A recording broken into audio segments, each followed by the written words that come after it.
Hello artists, and welcome once again to the epic journey. I'm Dalene FM and we're on day 118. We're going to be talking about how to do a drawing in proportion without the typical aids of grids, etc.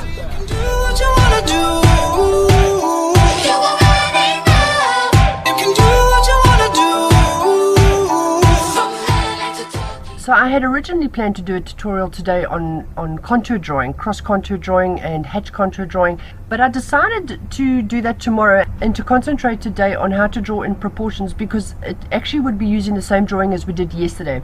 Yesterday, doing the hatching and cross hatching, I started out having to draw a contour drawing of just the outlines of what I was doing, and I whizzed through that because that wasn't what yesterday's tutorial was about.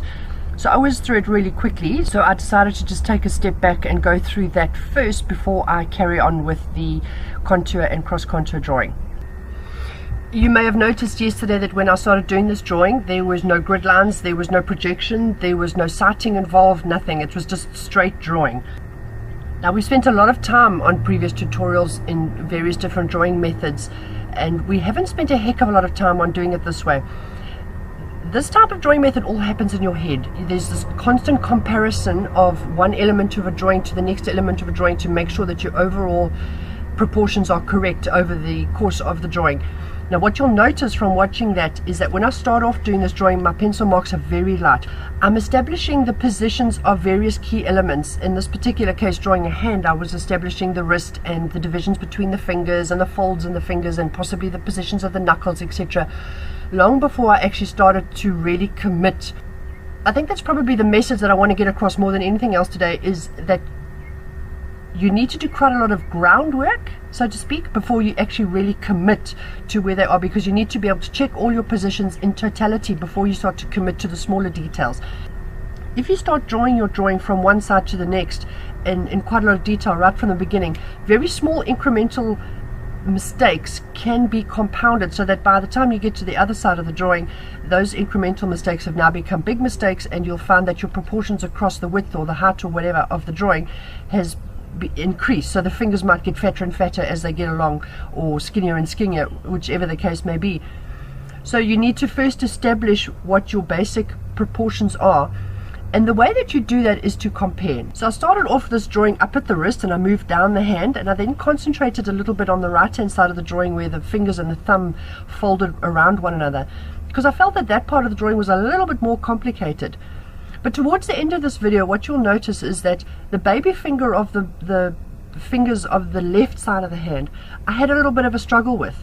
It's partly because I made the error of not drawing in the length of the arm. On the extreme left hand side of the drawing, there's an arm and then the fingers wrap around the arm. I hadn't drawn that in yet, so I didn't have a landmark with which to draw that baby finger. I ended up using the wrong part of the drawing to try and establish the position of that baby finger. So you'll see at one part I come back to that baby finger and I fiddle and I get a couple of extra lines, and when I realize what my mistake is, I come in with my kneadable eraser, rub all that out, and then go and draw it in. Now, using an eraser, I don't necessarily advocate using an eraser, and I very seldom use one, but this is one of those situations where I had found that I'd made a mistake and I needed to use one. So it was actually quite a good video to be able to do this tutorial with, because it incorporated a mistake. So it shows you also how to troubleshoot your mistakes. So what I did when I got to that baby finger, and I realized that I had made it too wide, and I realized I didn't have enough landmarks with which to judge how wide that baby finger needed to be, and that I had done it too wide. You can see my pencil sort of hover over it a little bit, and I then go back and I draw in the ring, because the ring finger on that hand turned out to be a pretty suitable landmark. So I drew in that ring, and then I was able to judge where the knuckle of the baby finger needed to be. It was only at the end of the drawing, when I drew in the arm, it was the last thing I drew in. I just drew the two lines that denoted the top and the bottom boundaries of that horizontal arm, that I realized that that arm should have actually come in a lot earlier, and I wouldn't have had that problem with the baby finger.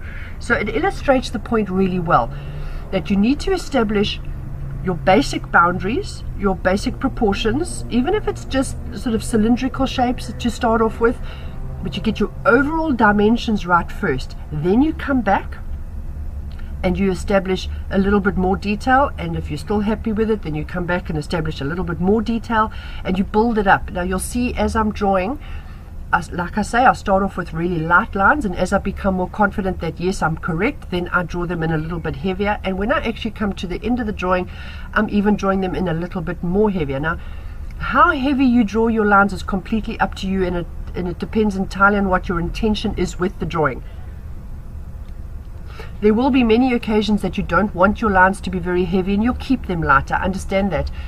Particularly if you're the kind of artist that wants to work more on tone than on line work, then you'll actually establish your drawing in tone as well. But the same thing will apply, and your lines will be incredibly light so that you don't have them very obvious at the end of your drawing. In fact, they can be so light that they're hardly visible at all. But the basic concept is the same. Establish your boundaries first, establish the basic positions first before you move into the detail, to minimize the effect of a compounded mistake being emphasized over the course of the drawing. So be patient with yourself, start off slowly, carefully monitor the progress of each part that you're putting in, constantly comparing. For example, when I was putting in the fingers, I was comparing one finger width to the next. Is that finger slightly wider or slightly narrow, or the same width as the one that I had drawn previously? And when I was initially establishing where the fingers are, I was doing a mental horizontal measurement between the wrist and the knuckles, and then between the knuckles to the edge of the hand, and so on. So it was a constant comparison, one to the other, of all the dimensions. Something like portraiture would be a little bit more complicated because it's much more important to get a likeness. But again, exactly the same rules will apply. Constantly comparing one proportion of the face to another that you've already drawn, and don't commit to your details too early. The harder you draw your line onto the paper, the more difficult it is to change it if you need it. So rather have a fluid line that can be moved and altered, and you're constantly adjusting as you're drawing. So it's sketching, and as you're sketching, moving your pencil to a point where you're happy with that particular position. So you might have a couple of little sketchy lines before you actually reach a place where you write, I can now put in a line because I'm happy with this. And this is all happening almost subliminally at the back of your mind as you're drawing. It becomes second nature with practice, and it's not something that you calculated or conscious of. But this is actually what's going on in your head, and the more you practice doing this, the more successful you will be at drawing something in proportion without the use of guides or measurements or sighting. We have done a video tutorial on this once before. I just wanted to reiterate it because I felt that this drawing really illustrated the point really well. So artists, thank you very much for joining me on day 118. Tomorrow, day 119, we will be concentrating on the cross contour and contour drawing again. I will see you then, and thank you so much for joining me in day 118, and best of luck with your proportional drawing. Thanks for joining me. Bye. That's what you want to do.